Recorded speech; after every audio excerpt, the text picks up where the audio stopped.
అందరికీ నమస్కారం. ఆరాధన ఛానల్‌కి స్వాగతం. ముందుగా ఈరోజు ఉగాది కాబట్టి అందరికీ ఉగాది శుభాకాంక్షలు. ఉగాది రోజున శ్రీరాముడికి సంబంధించి ఏ కథ విన్నా కూడా తమకు అంతా శుభం కలుగుతుంది అని ప్రసిద్ధి. కాబట్టి అందరూ భక్తి శ్రద్ధలతో వింటారని ఆశిస్తూ కథలోకి వెళ్దాం.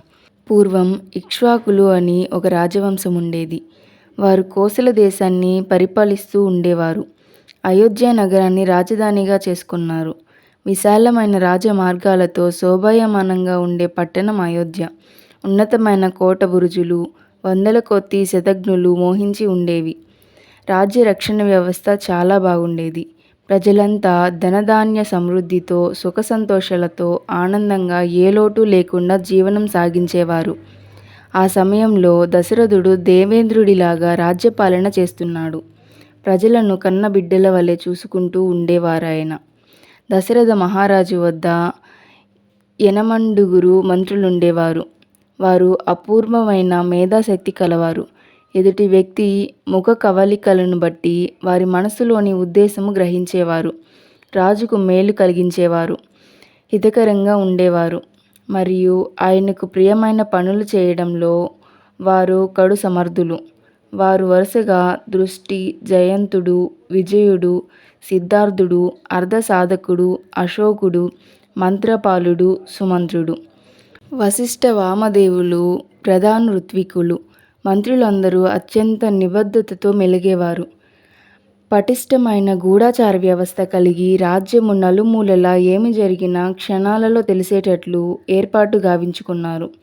ఆ మంత్రులు స్వయంగా తమ పుత్రుల తప్పు చేసినా వారిని దండించడంలో వెనుకాడేవారు కాదు.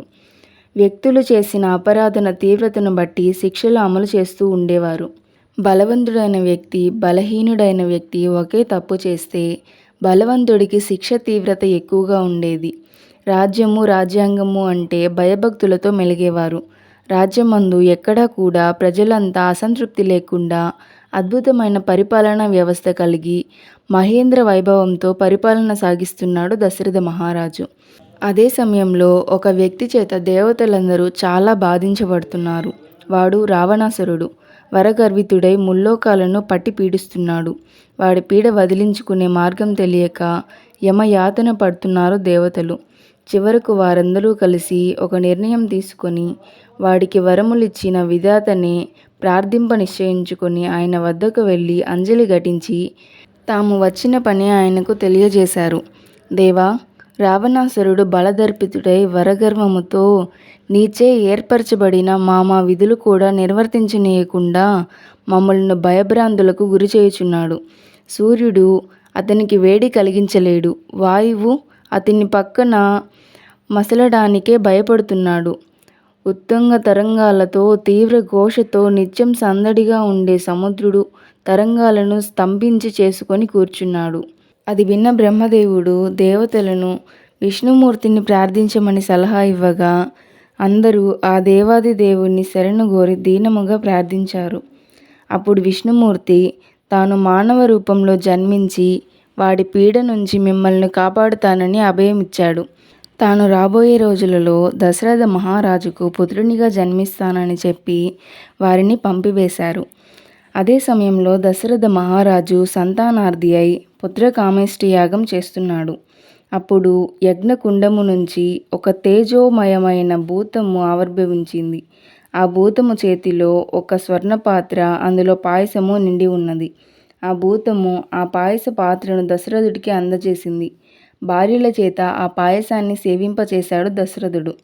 మొదటి సగము కౌసల్యకు, ఆ సగములో సగము అనగా మొత్తములో 4వ వంతు సుమిత్రకు, ఆ 4వ వంతు సగము అనగా మొత్తములో 8వ వంతు కైకేయికు ఇచ్చి ఇక మిగిలిన 8వ వంతును రెండవసారి సుమిత్రకు ఇచ్చేశాడు. యజ్ఞము పరిసమాప్తమైంది. సరిగ్గా 12 మాసాలకు మరలా వసంతం వచ్చింది. దశరథ మహారాజు జీవితంలో ఈ వసంతం ఒక కొత్త శోభ తెచ్చింది. మోడు మారిన జీవితాలలో ఆశ చిగురించింది. దశరథుడి మనోరథం నెరవేరింది. చైత్రమాసంలో నవమి తిథి, పునర్వసు నక్షత్రం, 5 గ్రహాలు తమ తమ ఉచ్చస్థితిలో ఉండగా అప్పుడు రవి మేషంలో ఉన్నాడు, కుజుడు మకరంలో ఉన్నాడు. గురుడు కర్కాటంలో ఉన్నాడు, శుక్రుడు మీనంలో ఉన్నాడు, శని తులారాశిలో ఉన్నాడు. ఆయా రాశులన్నీ కూడా ఆయా గ్రహాలకు ఉచ్చస్థానాలు. చంద్రుడు స్వస్థానమైన కర్కటంలో ఉన్నాడు అంటే పునర్వసు 4వ పాదం అన్నమాట. గురుచంద్ర యోగం సంభవించింది. లగ్నము కూడా కర్కాటకమే. ఆ శుభలగ్నమందు కౌసల్య జగత్కళ్యాణ కారకుడు, జగన్నాయకుడు, ఇక్ష్వాకు వంశవర్ధనుడు అయిన శ్రీరామచంద్రుణ్ణి పుత్రునిగా కన్నది. శ్రీరామ జన్మమైన 16 గంటల తరువాత భరతుడు మీనలగ్నములో కైకేయికి జన్మించాడు. ఆయన నక్షత్రం పుష్యమి. ఆ తరువాత మధ్యాహ్న కాలంలో కర్కాటక లగ్నంలో అశ్లేష నక్షత్రంలో లక్ష్మణుడు, శత్రుఘ్నదులకు జన్మనిచ్చింది సుమిత్ర. రాజ్యమంతా కోలాహలం, ఉత్సవాలు, సంబరాలు, రాజు ఇచ్చే భూమి దానాలతో 11 రోజులు గడిచాయి. 11వ రోజున నవజాత శిశువులకు నామకరణం జరిగింది. ఆయన పుట్టి దశరథుడికి మహదానందం కలగజేశాడు. జనులందరికీ సంతోషం కలగజేశాడు. ఎవని యందు అయితే సర్వజనులకు ఆనందం కలుగుతుందో అతడే రాముడు, రమింపజేయువాడు అని అర్థం. పెద్ద కుమారుడికి రాముడు అని పేరు పెట్టారు వశిష్ఠ మహర్షి.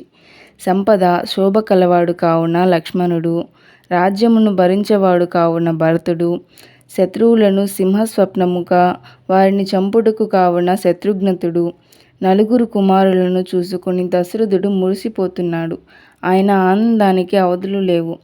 రాముడంటే మరి ఆయన అన్ని ప్రాణాలు రాముడే. రాముడికి ఎవరు సహాయం చేస్తారు? మీరంతా రావణ సంహారం జరగాలని కోరుకుంటున్నారు. విష్ణువు దశరథ మహారాజు కొడుకుగా జన్మించాడు. మరి రావణునితో పోరాటం జరగటంలో ఎవరు పాల్గొంటారు? ఆయన సైన్యం ఎవరు? విష్ణువుకు సైన్య సహకారం ఎవరిస్తారు? అందరి దేవతల మదిలో ఈ ఆలోచన పుట్టించి వారిని ప్రేరేపించాడు బ్రహ్మదేవుడు. ఒకప్పుడు రావణాసురుడిని నందీశ్వరుడు శపించాడు. నీకు వానరుల వలన భయం గల్గుగాక అని. ఈ శాపాన్ని తమకు వరంగా మార్చుకోవాలనుకున్నారు దేవతలంతా. దేవతలంతా వానర స్త్రీల యందు మహాబలశాలురైన పుత్రులుగా జన్మించారు. అంతకు ఎన్నో ఏళ్ల పూర్వమే జాంబవంతుడు బ్రహ్మదేవుడి ఆవలింత నుండి జన్మించాడు.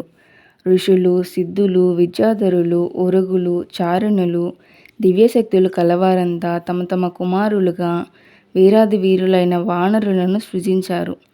దేవేంద్రుడు వాలిని, సుగ్రీవుడు సుగ్రీవుని, దేవగురువు బ్రహ్మస్మృతి తారసుడు అనే బుద్ధిశాలి అయిన వానరుడిని, కుబేరుడు గంధమాదనుడిని, విశ్వకర్మ నలుడిని, పర్జన్యుడు శరభుని మరియు వాయుదేవుడు, శ్రీమంతుడు, వీర్యవంతుడు, వజ్రమయ దేహము కలవాడు, గరుత్మంతునితో సమాన వేగము కలవాడు, శత్రు భయంకరుడు అయిన హనుమంతుడిని సృజించారు.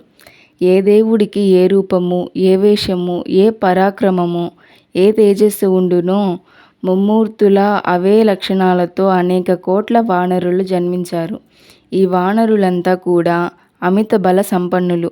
యుద్ధంలో పెద్ద పెద్ద కొండల వంటి రాళ్ళు శత్రువుల మీద విసిరేయగలరు. మహావృక్షాలు వేళ్లతో సహా పెకిలించి వైరి వీరులను చావ చితక కొట్టగలరు. సముద్రాలను కలియబెట్టగలరు. భూమిని నిట్ట నిలువుగా చీల్చివేయనుగలరు. అరణ్యాలలో స్వేచ్ఛగా తిరిగే మదగజాలను పిల్లి పిల్లల చంకన వేసుకొని తిరగగలరు. వారి సింహనాదాలకు ముల్లోకాలు కూడా కంపించిపోతాయి. ఇలాంటి లక్షణాలున్న వానర వీరులంతా రామ సహాయార్థము భూమి నిండా జన్మించి ఉన్నారు. అక్కడ అయోధ్యలో రాముడు శుక్లపక్ష చంద్రుని వలె దినదిన ప్రవర్ధమానమవుతున్నాడు. ఆయన చేసే అల్లరికి అంతా ఇంతా కాదు. ఆయన ఏమి చేసినా ఆ తండ్రికి మురిపమే. రాముణ్ణి విడిచి ఒక్క క్షణము లేని మరో ప్రాణి కూడా ఉంది అయోధ్యలో. ఎవరో కాదు, లక్ష్మణస్వామి ఆయన. రాముడి నీడ ఎలా ఉంటుందో అది అడిగితే ఇదిగో ఇలా ఉంటుంది అని లక్ష్మణుడి వైపు వేలెత్తి చూపడం అలవాటు చేసుకున్నారు అయోధ్య నగరవాసులు. ఇక్కడ అన్నగారికి తమ్ముడంటే పంచప్రాణాలు. సౌమిత్రి పక్కన లేనిదే ఈయనగారు ఏ పని చేయరు. అన్నం తినడు. ఆఖరికి నిద్రపోవాలన్నా పక్కన తమ్ముడు ఉండవలసిందే. అదేవిధంగా మరొక జంట భరత శత్రుఘ్నతులు. ఇలా నలుగురు కుమారులు ఆయన ఆనందాన్ని పెంపొందిస్తూ ఉండగా కాలం ఎలా గడిచిపోతున్నదో తెలియరావడం లేదు దశరథ మహారాజుకు. ఆ కుమారులు నలుగురు కూడా ధనుర్విద్యలో అపార పాండిత్యం సంపాదించారు. వేదాంగాలు అభ్యసించారు. తల్లిదండ్రులను, పెద్దలను సేవించడంలో వారి తరువాతే ఎవరైనా. సకల సద్గుణాలతో శోభిల్లే వరాల మూటలు దశరథ తనయులు. కుశిక వంశీయుడు గాది కుమారుడు అయిన విశ్వామిత్రుడు వచ్చినాడని మీ రాజుకు తెలియజేయండి. మహారాజ దర్శనం కోరుతూ వచ్చిన ఒక ముని పుంగవుడు పలికిన పలుకులివి. ద్వారపాలకులు ఆ వచ్చిన వ్యక్తిని చూసి భయముతో వణికిపోయి శీఘ్రమే దశరథుని వద్దకు చేరి విశ్వామిత్రుడు వచ్చిన విషయాన్ని ఆయనకు తెలియచేశారు. అంతటి పరమ పూజనీయుడైన మహర్షి తన నగరానికి రావటాన్ని తన పుణ్యఫలముగా భావించి దశరథుడు ఆయనకు ఎదురేగి అగ్రపాదార్జులనిచ్చి ఒక ఉచిత ఆసనం అలంకరింపచేసి అంజలి ఘటించి నిల్చున్నారు. మహారాజు వినయ విధేయతలకు సంతోషించిన మహర్షి దశరథుడిని కుశల ప్రశ్నలు వేసి అందరి క్షేమము విచారించినాడు. మహర్షి ఎదుట నిల్చున్న దశరథుడు ఆయన రాకలోని ఆంతర్యం ఏమిటో తెలియనివాడై మహర్షిని, ఏ పని మీద మీరు ఇచ్చటికి వచ్చినారో సెలవీయండి. మీ కార్యము ఎటువంటిదైనా తప్పక నెరవేర్చెదను. నా వద్దనున్న సమస్తము మీ పాదక్రాంతము చేస్తున్నాను. మీకేమి కావాలో తీసుకునుము అని సవినయంగా ప్రార్థించాడు. అప్పుడు బ్రహ్మర్షి తాను వచ్చిన పని బయటపెట్టాడు. మహర్షి కోరిక తెలుసుకొని ఒక్కసారిగా నవనాడులు కృంగిపోయి నీరసించాడు దశరథుడు. ఆ కోరిక ఏమై ఉంటుంది? మహారాజును పంచప్రాణాలు అడిగినా సంతోషంగా అప్పటికప్పుడు ఇచ్చేవాడు. కానీ ఆయన అడిగింది శ్రీరాముణ్ణి తనతో పంపమని. క్రూర ఘోర రాక్షసులైన మారీచ సుబాహుల నుండి మహర్షి చేసే యాగాన్ని రక్షించడం కోసం ముక్కుపచ్చలారని తన ముద్దు బిడ్డని పంపాలట. మహర్షి కోరిక వినగానే మ్రాన్బడిపోయాడు దశరథుడు. మహర్షి కోరిక ఆయన హృదయాన్ని నిలువున కత్తితో చీల్చినట్లయింది. తన ముద్దుల మూట ముక్కుపచ్చలారని పసికూన నిండా 16 నిండనివాడు తన గారాల పట్టిని ఈ మహర్షి వెంట అడవులకు పంపడమా? మనసు ససేమిరా అంటున్నది. మహారాజు మదిలోని ఆలోచనలు పసిగట్టిన మహర్షి, దశరథ, రాముని గురించి నీకేమి తెలుసని అలా ఆలోచిస్తున్నావు? రాముడెవరో నాకు తెలియను. నీ కులగురువు అయిన వశిష్ఠునకు తెలియను. ఈ ముని సంఘాలకు తెలియను. రామునికి తప్ప నా కార్యము చేయుటలో ఎవరికీ సామర్థ్యము లేదు. రాముని ఎదుట మారీచ సుబాహులు ఏ విధముగానూ నిలవజాలరు అని రాముని గొప్పతనం గురించి వివరించాడు ఆ మహర్షి. ఇంతటితో ఈరోజు కథ పూర్తయింది. ఈ కథ మీకు నచ్చినట్లయితే లైక్ చేయండి, షేర్ చేయండి. ఇలాంటి మరిన్ని కథల కోసం మన ఛానల్ని సబ్స్క్రైబ్ చేయండి.